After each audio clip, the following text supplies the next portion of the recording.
അവർക്കും focus star P S സിയിലേക്ക് സ്വാഗതം. Kerala P S C main exam syllabus പ്രസിദ്ധീകരിച്ചിട്ടുണ്ട്. KGT യോഗ്യതയുള്ള പോസ്റ്റുകളിലേക്കുള്ള മെയിൻ എക്സാം സിലബസിലെ ഇമ്പോർട്ടൻ്റ് ആയ ഒരു സെക്ഷനാണ് കമ്പ്യൂട്ടർ വേർഡ് പ്രോസസ്സിംഗ് എന്നുള്ളത്. അപ്പോൾ ഈ ഒരു സെക്ഷനിൽ നിന്നാണ് ഏറ്റവും കൂടുതൽ മാർക്കിന് ചോദ്യം ചോദിക്കുന്നത്. 40 മാർക്കാണ് ഈ ഒരു സെക്ഷനിലുള്ളത്. അപ്പോൾ ഈ ഒരു സെക്ഷനിലെ ചെറിയൊരു പോർഷൻ ബേസിക്സ് ഓഫ് കമ്പ്യൂട്ടർ എന്നുള്ള ആ ഒരു പോർഷൻ്റെ സിലബസ് ബേസ്ഡ് ആയിട്ടുള്ള ക്ലാസ്സുകൾ മുഴുവൻ എടുത്ത് കഴിഞ്ഞിട്ടുണ്ട്. അപ്പോൾ ആ ഒരു സീരീസ് കാണാത്തവർ തീർച്ചയായിട്ടും കാണുക. ആ ഒരു സീരീസിൻ്റെ പ്ലേലിസ്റ്റിൻ്റെ ലിങ്ക് മുകളിൽ കാണുന്ന ഐ ബട്ടണും അതുപോലെ തന്നെ ഡിസ്ക്രിപ്ഷനിലും പ്രൊവൈഡ് ചെയ്തിട്ടുണ്ട്. അപ്പോൾ ഈ ഒരു സീരീസിലൂടെ കംപ്ലീറ്റ് ചെയ്യാൻ ശ്രമിക്കുന്നത് മൈക്രോസോഫ്റ്റ് എക്സൽ 2007 എന്നുള്ള ആ ഒരു പോർഷനാണ്. അപ്പോൾ ഇത് 6ാമത്തെ ക്ലാസ്സാണ്. കഴിഞ്ഞ 5 ക്ലാസ്സുകൾ കാണാത്തവർ തീർച്ചയായിട്ടും കാണുക. ഈ ഒരു സീരീസിൻ്റെ ലിങ്ക് മുകളിൽ കാണുന്ന ഐ ബട്ടണിലും അതുപോലെ തന്നെ ഡിസ്ക്രിപ്ഷനിലും പ്രൊവൈഡ് ചെയ്തിട്ടുണ്ട്. അപ്പോൾ നമുക്ക് ഇന്നത്തെ ക്ലാസ്സിലേക്ക് കടക്കാം. വീഡിയോ ഇഷ്ടപ്പെടുകയാണെങ്കിൽ തീർച്ചയായിട്ടും ലൈക്ക് ചെയ്യുക, മറ്റുള്ളവർക്കായിട്ട് ഷെയർ ചെയ്യുക. ചാനൽ ഇതുവരെയും സബ്സ്ക്രൈബ് ചെയ്യാത്തവരുണ്ടെങ്കിൽ സബ്സ്ക്രൈബ് ചെയ്യാം. അപ്പോൾ ഇന്നത്തെ ക്ലാസ്സിൽ ആദ്യമായിട്ട് നോക്കാൻ പോകുന്നത് നമ്പർ ഗ്രൂപ്പിനെ കുറിച്ചാണ്. നമ്പർ ഗ്രൂപ്പ് എന്താണെന്ന് നോക്കാം. Using the number group in Excel 2007 we have the option to change actual formatting for our data. അതായത് ഈ number group Excel 2007 number group ഉപയോഗിച്ചിട്ട് നമുക്ക് ആ ഒരു ഡാറ്റേൻ്റെ നമ്മൾ കൊടുത്ത ഡാറ്റേൻ്റെ ആക്ച്വൽ ഫോർമാറ്റിംഗ് ചേഞ്ച് ചെയ്യാൻ വേണ്ടിയിട്ടുള്ള ഓപ്ഷനാണ് നമ്പർ ഗ്രൂപ്പിലുള്ളത്. ഇതിൽ ജനറൽ എന്നുള്ള കമാൻഡ് നോക്കാം. General this command helps to choose how the values in a cell are displayed. അതായത് ഈ ജനറൽ കമാൻഡ് എന്തിനാണ് ഉപയോഗിക്കുന്നത് വെച്ചാൽ നമ്മൾ എന്ത് ചെയ്ത ആ ഒരു ഡാറ്റേനെ എങ്ങനെയൊക്കെ നമുക്ക് ഡിസ്പ്ലേ ചെയ്യാം, അതുപോലെ തന്നെ അതിലുള്ള വാല്യൂസ് എന്ന് പറഞ്ഞാൽ നമ്മൾ നമ്പർ ആയിരിക്കുമല്ലോ കൊടുത്തിട്ടുണ്ടാവുക. അപ്പോൾ ആ വാല്യൂസ് എങ്ങനെയാണ് ഡിസ്പ്ലേ ചെയ്യുന്നത് എന്ന് ചൂസ് ചെയ്യാൻ വേണ്ടിയിട്ടുള്ള ഒരു ഓപ്ഷനാണ് general. This could be general number, currency, the percentage among others, accounting, short date, long date, time, fraction, scientific, text.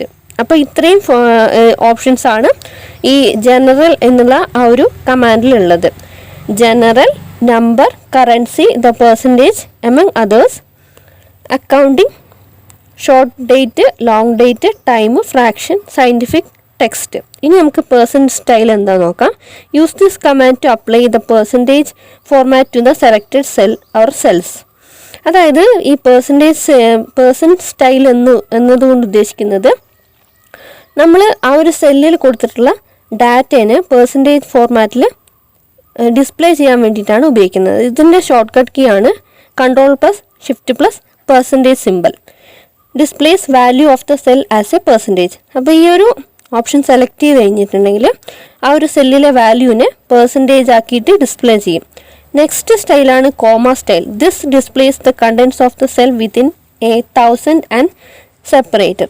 അതായത് കോമ സ്റ്റൈലിൽ എങ്ങനെയാണ് വാല്യൂ ഡിസ്പ്ലേ ചെയ്യുന്നത് എന്ന് വെച്ചാൽ 1000 നമ്മൾ കോമ ഇട്ടിട്ട് ചെയ്യില്ലേ, ആ ഒരു ഫോർമാറ്റിലാണ് ആ ഒരു ഡാറ്റ ഡിസ്പ്ലേ ആവുക കോമ സ്റ്റൈലിൽ. This displays the contents of the cell with 1000 and separator.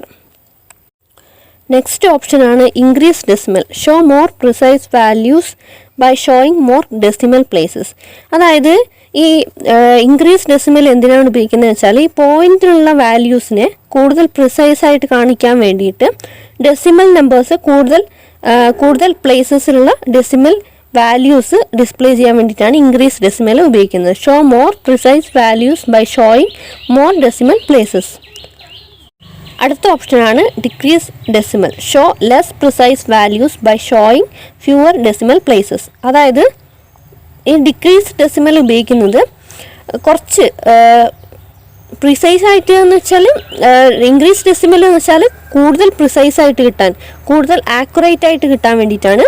അപ്പോൾ ഈ ഡിക്രീസ് ഡെസിമൽ ഉപയോഗിക്കുന്നത് കുറച്ചും കൂടി പ്രിസൈസ് കുറയ്ക്കാൻ വേണ്ടിയിട്ട്, ആക്യുറസി കുറച്ച് കുറയ്ക്കാൻ വേണ്ടിയിട്ടാണ് ഉപയോഗിക്കുന്നത്.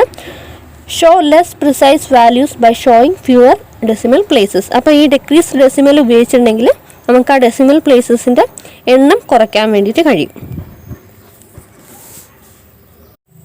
അടുത്തതായിട്ട് സ്റ്റൈൽസ് ഗ്രൂപ്പ് നോക്കാം. അതിൽ മെയിനായിട്ട് വരുന്ന ഒരു ഓപ്ഷനാണ് കണ്ടീഷണൽ ഫോർമാറ്റിംഗ്. അപ്പോൾ ഈ ഒരു സ്റ്റൈൽസ് ഗ്രൂപ്പിലുള്ള ഓപ്ഷൻസ് ആണ് highlight interesting cells, emphasise unusual values and visualise data using data bars, colour scales and icon sets based on criteria. ഇതിലുള്ള ഓപ്ഷൻസ് ആണ് highlight interesting cells, emphasise unusual values and visualise data using data bars, colour scales and icon sets based on criteria. ഇനി നമുക്ക് style എങ്ങനെയാണ് change ചെയ്യുന്നത് എന്ന് നോക്കാം. To change the style, select the cells, then on the home tab in the styles group click conditional formatting. അപ്പോൾ ഈ ഇതിൽ style change ചെയ്യാൻ വേണ്ടിയിട്ടുള്ള സ്റ്റെപ്സാണ് പറയുന്നത്. ആദ്യം നമ്മൾ സെൽസ് സെലക്ട് ചെയ്യുക, ഏതൊക്കെ സെൽസിലാണ് ചേഞ്ച് വരുത്തേണ്ടത് അതൊക്കെ സെലക്ട് ചെയ്യുക. പിന്നെ ഹോം ടാബിൽ സ്റ്റൈൽസ് ഗ്രൂപ്പ് സെലക്ട് ചെയ്യുക. പിന്നെ കണ്ടീഷണൽ ഫോർമാറ്റിംഗ് സെലക്ട് ചെയ്യുക. ഇനി ഈ കണ്ടീഷണൽ ഫോർമാറ്റിങ്ങിലുള്ള ഓപ്ഷൻസ് ഏതൊക്കെയാണെന്ന് നോക്കാം. Highlight cells rules, top or bottom rules, data bar, colour scales, icon sets, new rule, clear rules, manage rules. അപ്പോൾ ഈ കണ്ടീഷണൽ ഫോർമാറ്റിങ്ങിലുള്ള ഓപ്ഷൻസ് ഒന്നുകൂടി പറയാം. Highlight cells rules, top or bottom rules, data bars, colour scales, icon sets, new rule, clear rules, manage rules. ഇനി format as table എന്നുള്ള option എങ്ങനെയാണ് ഉപയോഗിക്കുന്നതെന്ന് നോക്കാം.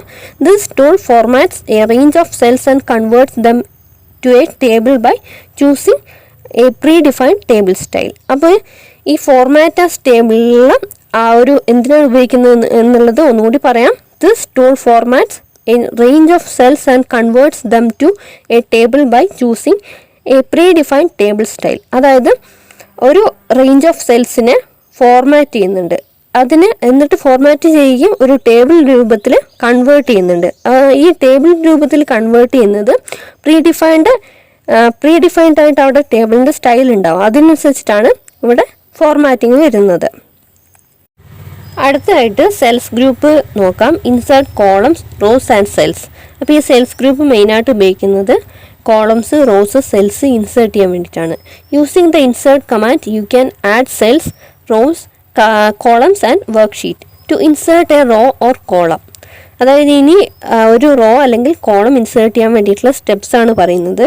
Select the row or column heading, click the home tab, click the insert button from the cells group. അപ്പോൾ ഈ ഇതിൽ step എന്ന് പറയുന്നത് ആദ്യം നമ്മൾ ഏതാണോ റോ അല്ലെങ്കിൽ കോളം ഹെഡിങ് സെലക്ട് ചെയ്യുക. അതിനുശേഷം ഹോം ടാബിൽ പോയിട്ട് ഇൻസേർട്ട് ബട്ടൺ, സെൽസ് ഗ്രൂപ്പിൽ ഇൻസേർട്ട് ബട്ടണിൽ പോയിട്ട് ക്ലിക്ക് ചെയ്യാം. The insertion occurs before the selected column or row. അതായത് ഇവിടെ ഇൻസേർഷൻ സംഭവിക്കുന്നത് ആ ഒരു കോളം അല്ലെങ്കിൽ റോയിൻ്റെ ബിഫോറായിട്ടാണ് ആ ഒരു പുതിയ കോളം അല്ലെങ്കിൽ റോ ഇൻസേർട്ട് ആവുന്നത്. For columns Excel inserts new columns to the left of the selected columns.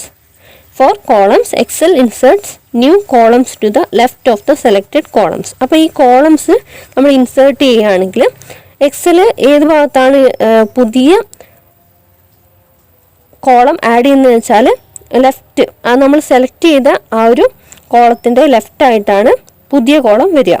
അതേസമയം for rows Excel inserts new row അല്ലെങ്കിൽ rows above the selected raw.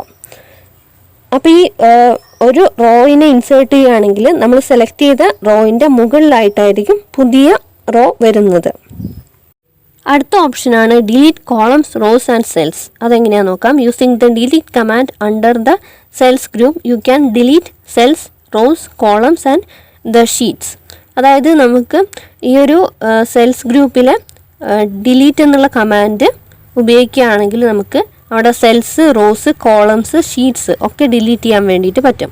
To delete a column or row click the column or row heading, click the delete button on the cells group of the home tab. അപ്പോൾ ഒരു column അല്ലെങ്കിൽ raw delete ചെയ്യാൻ വേണ്ടിയിട്ടുള്ള steps ആണ് പറഞ്ഞത്. Click on the column or row heading, അതായത് നമുക്ക് ഏതാണോ ഡിലീറ്റ് ചെയ്യേണ്ട കോളം അല്ലെങ്കിൽ റോ അത് ക്ലിക്ക് ചെയ്യുക. അതിനുശേഷം ഡിലീറ്റ് ബട്ടൺ, അതായത് ഹോം ടാബിലെ സെൽസ് ഗ്രൂപ്പിൽ ഡിലീറ്റ് ബട്ടൺ ക്ലിക്ക് ചെയ്യുക. അപ്പോൾ ആ ഒരു കോളം അല്ലെങ്കിൽ റോ ഡിലീറ്റ് ആവും. പിന്നെയുള്ളത് ഫോർമാറ്റ് കമാൻഡ് ആണ്. The last option is format command in cells group in a Microsoft Excel 2007. You can do things like to adjust row height or column width, unhide or hide columns and rows, and finally use the auto fit functionality. അപ്പോൾ ഈ format കമാൻഡിൽ എന്തൊക്കെയാണ് ചെയ്യാൻ പറ്റുന്നതെന്ന് വെച്ചാൽ റോയിൻ്റെ അല്ലെങ്കിൽ raw height അല്ലെങ്കിൽ column width adjust ചെയ്യാൻ വേണ്ടിയിട്ട് പറ്റും. അതുപോലെ തന്നെ കോളംസിനെയും റോസിനെയും ഹൈഡ് ചെയ്യാം അല്ലെങ്കിൽ അൺഹൈഡ് ചെയ്യാം. പിന്നെ അതുപോലെ തന്നെ ഓട്ടോ ഫിറ്റ് എന്നുള്ള ഫങ്ഷണാലിറ്റിയും ഉപയോഗിക്കാൻ വേണ്ടിയിട്ട് പറ്റും. അപ്പോൾ ഈ ഫോർമാറ്റ് എന്നുള്ള ആ ഒരു കമാൻഡിൽ വരുന്ന ഡിവിഷൻസ് ആണ് സെൽ സൈസ് എന്നുള്ളതിൽ നമുക്ക് എന്തൊക്കെയാണ് ചെയ്യാൻ പറ്റുന്നത് വെച്ചാൽ row height, auto fit row height, column width, auto fit column width, default width. പിന്നെ വിസിബിലിറ്റിയിൽ അൺഹൈഡ്, ഹൈഡ്, ഓർഗനൈസ്ഡ് ഷീറ്റ്സിൽ rename sheet, move or copy sheet, tab colour. പിന്നെ പ്രൊട്ടക്ഷൻ എന്നുള്ള ആ ഒരു സെക്ഷനിൽ protect sheet, lock cells, format cells, ഇത്രയാണ് വരുന്നത്. അപ്പോൾ ഇന്നത്തെ ക്ലാസ് നിങ്ങൾക്ക് മനസ്സിലായി എന്ന് വിചാരിക്കുന്നു. ഇന്ന് നമ്മൾ ഡിസ്കസ് ചെയ്തത് സ്റ്റൈൽസ് ഗ്രൂപ്പും അതുപോലെ തന്നെ സെയിൽസ് ഗ്രൂപ്പും ആണ്. 2 ഗ്രൂപ്പുകൾ ഡിസ്കസ് ചെയ്തിട്ടുണ്ട്. ബാക്കിയുള്ളത് അടുത്ത ക്ലാസ്സുകളിൽ ഡിസ്കസ് ചെയ്യാം. ക്ലാസ് നിങ്ങൾക്ക് ഉപകാരപ്രദമായി എന്ന് വിചാരിക്കുന്നു. കൂടുതൽ വീഡിയോ ക്ലാസ്സുകൾക്കായിട്ട് ചാനൽ ഇതുവരെ സബ്സ്ക്രൈബ് ചെയ്യാത്തവരുണ്ടെങ്കിൽ സബ്സ്ക്രൈബ് ചെയ്യാം. അതുപോലെ തന്നെ വീഡിയോ ഇഷ്ടമായാൽ തീർച്ചയായിട്ടും ലൈക്ക് ചെയ്യുക, മറ്റുള്ളവർക്കായിട്ട് ഷെയർ ചെയ്യുക. Thanks for watching. Have A nice day.